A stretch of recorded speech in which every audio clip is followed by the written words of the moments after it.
And hundreds of CDC employees, they could soon be heading back to work after being told that their jobs were being reinstated. Union reps say more than 460 employees got notices yesterday. And of course, this comes after waves of layoffs over the past few months. That's right, making headlines. And 11 Alive's Molly Oak spoke with one of the employees who learned that they're being reinstated, but says there's a lot of unanswered questions. From rallies to reinstated. It's been an interesting couple of months, huh?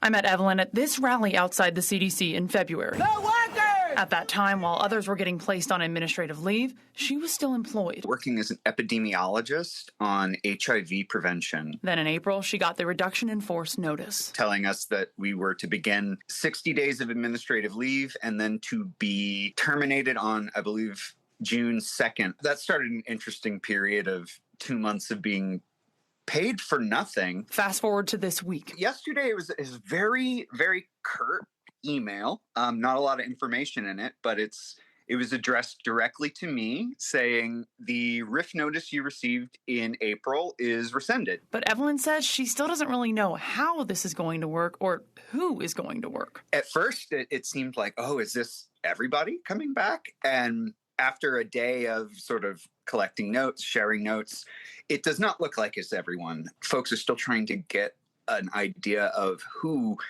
which branches, which divisions are being brought back on and which are being left out in this moment. Leaving her with some certainty, but more questions. I don't even know when or how I'm supposed to report back to work. I've turned in all of my credentials and equipment. And, you know, at the time they riffed us, they didn't even really have appropriate space for us inside of the agency. So all sorts of questions coming up now that we are allegedly to return. In Atlanta, Molly Oak, 11 Alive News. So 11 Alive did ask the U.S. Department of Health and Human Services how many employees will be coming back to the Atlanta office. However, it did not give us any specifics. Instead, it sent us a statement which says, in part, under Secretary Kennedy's leadership, the nation's critical public health functions remain intact and effective.